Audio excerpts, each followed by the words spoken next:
Penjelasan atas Undang-Undang Republik Indonesia Nomor 20 Tahun 2023 tentang Aparatur Sipil Negara. 1. Umum. Negara Kesatuan Republik Indonesia di dalam pembukaan Undang-Undang Dasar Negara Republik Indonesia tahun 1945 telah mencanangkan tujuan nasionalnya, yaitu membentuk suatu pemerintah negara Indonesia yang melindungi segenap bangsa Indonesia dan seluruh tumpah darah Indonesia, dan untuk memajukan kesejahteraan umum, mencerdaskan kehidupan bangsa, dan ikut melaksanakan ketertiban dunia yang berdasarkan kemerdekaan, perdamaian abadi, dan keadilan sosial. Tujuan yang termaktub di dalam pembukaan Undang-Undang Dasar Negara Republik Indonesia tahun 1945 tersebut merupakan sumber motivasi dan aspirasi perjuangan serta tekad bangsa Indonesia untuk tetap merdeka dan mewujudkan tujuan negara tersebut. Untuk melaksanakan amanah membentuk suatu pemerintah negara Indonesia sebagaimana yang dimaksud dalam pembukaan Undang-Undang Dasar Negara Republik Indonesia tahun 1945, diperlukan adanya birokrasi pemerintahan yang berkinerja baik. Pemerintah telah mencanangkan rencana aksi membuat pemerintah selalu hadir dengan membangun tata kelola pemerintahan yang bersih, efektif, demokratis, dan terpercaya. Untuk mewujudkannya, dibutuhkan ASN sebagai mesin utama birokrasi yang profesional, netral, dan bebas dari intervensi politik, bersih dari praktik korupsi, kolusi, dan nepotisme, mampu menyelenggarakan pelayanan publik yang berkualitas, serta mampu menjalankan peran sebagai perekat persatuan dan kesatuan bangsa berdasarkan Pancasila dan Undang-Undang Dasar Negara Republik Indonesia tahun 1945. Kerangka regulasi yang mengatur mengenai ASN saat ini adalah Undang-Undang Nomor 5 Tahun 2014. Menghadapi dunia yang berubah cepat, yang disertai dengan kemajuan teknologi yang pesat, tuntutan masyarakat atas pelayanan publik yang semakin meningkat, termasuk tuntutan penyelesaian masalah tenaga honorer, serta peluang dan tantangan ekonomi global yang dihadapi bangsa Indonesia untuk dapat bersaing dengan bangsa lain di dunia, perlu dilakukan perubahan terhadap pokok-pokok pengaturan dalam undang-undang dimaksud.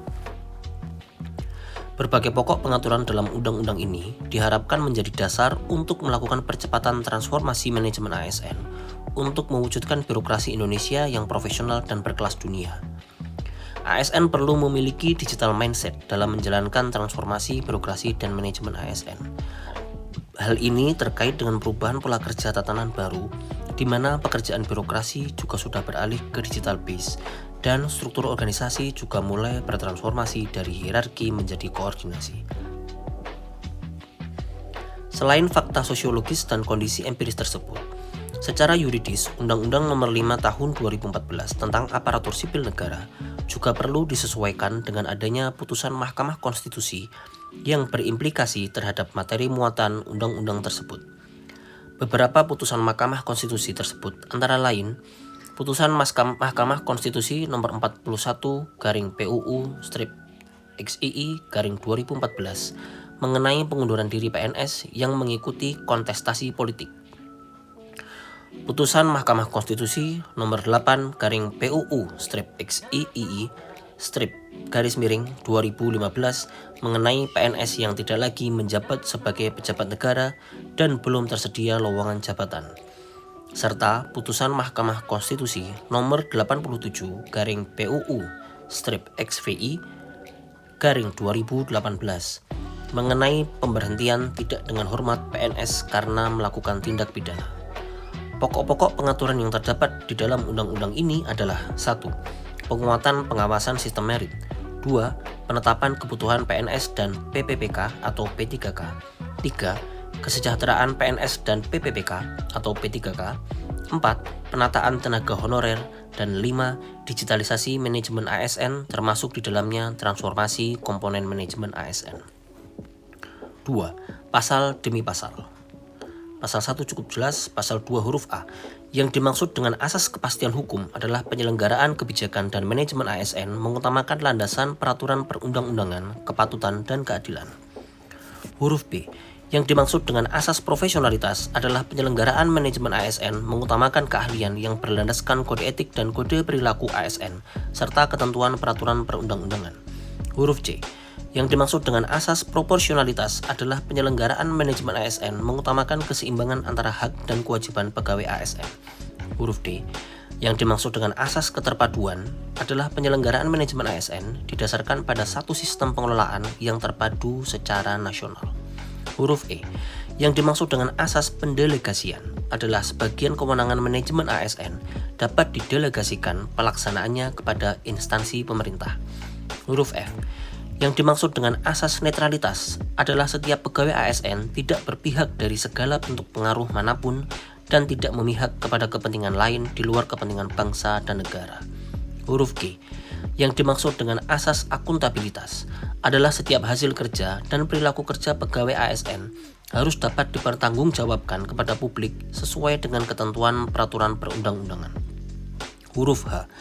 Yang dimaksud dengan asas efektivitas dan efisiensi adalah penyelenggaraan manajemen ASN harus berorientasi pada pencapaian tujuan organisasi melalui pengelolaan sumber daya secara optimal.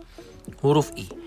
Yang dimaksud dengan asas keterbukaan adalah penyelenggaraan manajemen ASN bersifat terbuka untuk publik sesuai dengan ketentuan peraturan perundang-undangan. Huruf C.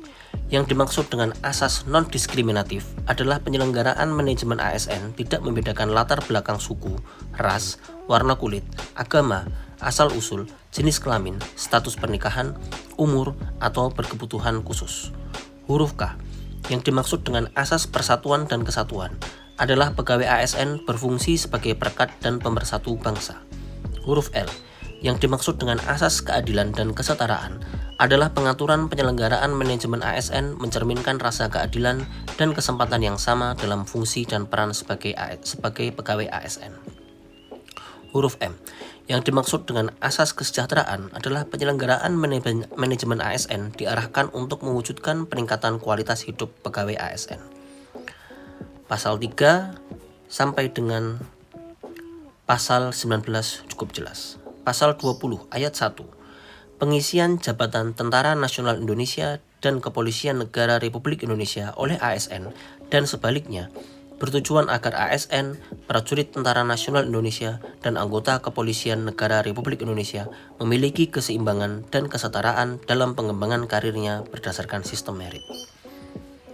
Pasal 21 cukup jelas. Pasal 22 ayat 1. Yang dimaksud dengan berhenti bekerja antara lain pegawai yang telah mencapai batas usia pensiun, masa kontraknya telah berakhir, meninggal dunia, atau mengalami uzur, dalam artian disabilitas yang membuat pegawai tidak dapat bekerja, atau ditentukan sesuai dengan ketentuan peraturan perundang-undangan. Formulasi besarnya manfaat jaminan pensiun dan jaminan hari tua ditentukan dengan memperhatikan antara lain jumlah iuran yang dibayarkan. Manfaat jaminan tersebut juga dapat dibayarkan kepada ahli waris sesuai dengan ketentuan peraturan perundang-undangan. Ayat 2 dan ayat 3 cukup jelas. 22 ayat 4. Dalam hal akumulasi iuran jaminan pensiun dan jaminan hari tua dilakukan pengembangan. Hasil pengembangan tersebut juga sebagai sumber pembiayaan untuk manfaat jaminan pensiun dan jaminan hari tua. Ayat 5 cukup jelas. 23 sampai dengan 26 ayat 2 huruf C cukup jelas. Huruf D. Sistem merit diselenggarakan sesuai dengan prinsip meritokrasi. Yang dimaksud dengan prinsip meritokrasi adalah prinsip pengelolaan sumber daya manusia yang didasarkan pada kualifikasi, kompetensi, potensi, dan kinerja, serta integritas dan moralitas yang dilaksanakan secara adil dan wajar, dengan tidak membedakan latar belakang suku, ras, warna kulit, agama, asal-usul, jenis kelamin, status pernikahan, umur, atau berkebutuhan khusus. Ayat 3 sampai dengan ayat 5 cukup jelas. Pasal 27 cukup jelas. Pasal 28 ayat 1, karakteristik kelembagaan antara lain lembaga legislatif, lembaga eksekutif, dan lembaga yudikatif. Ayat 2 cukup jelas. Pasal 29 sampai dengan pasal 34 ayat 1 cukup jelas. Ayat 2. Pengisian jabatan manajerial dari PPPK atau P3K hanya diperuntukkan bagi jabatan pimpinan tinggi tertentu dengan prioritas untuk instansi pusat tertentu. Ayat 3 cukup jelas. Pasal 35 sampai dengan pasal 46 ayat 3 huruf A cukup jelas. Pasal 46 ayat 3 huruf B. Mobilitas talenta antar instansi pemerintah, antara lain mobilitas ASN untuk jabatan ASN di lembaga eksekutif, lembaga yudikatif, dan lembaga legislatif, serta satuan kerja atau badan layanan umum atau badan layanan umum daerah. Huruf C. Mobilitas talenta keluar instansi pemerintah, antara lain badan usaha milik negara atau badan usaha milik daerah, lembaga internasional, badan hukum lain yang dibentuk oleh peraturan perundang-undangan, dan badan swasta. Ayat 4 cukup jelas. Pasal 47 sampai dengan pasal 52 cukup jelas. Pasal 53 ayat 1. Pemberhentian sementara PNS apabila diangkat menjadi pejabat negara, komisioner atau lembaga non-struktural tidak menghilangkan hak kepegawaian yang terkait dengan masa kerja dari PNS yang bersangkutan. Ayat 2 dan ayat 3 cukup jelas. Pasal 54 sampai dengan pasal 65 cukup jelas. Pasal 66 yang dimaksud dengan penataan adalah termasuk verifikasi, validasi, dan pengangkatan oleh lembaga yang berwenang. Pasal 67 sampai dengan pasal 77 cukup jelas. Tambahan Lembaran Negara Republik Indonesia nomor 6897.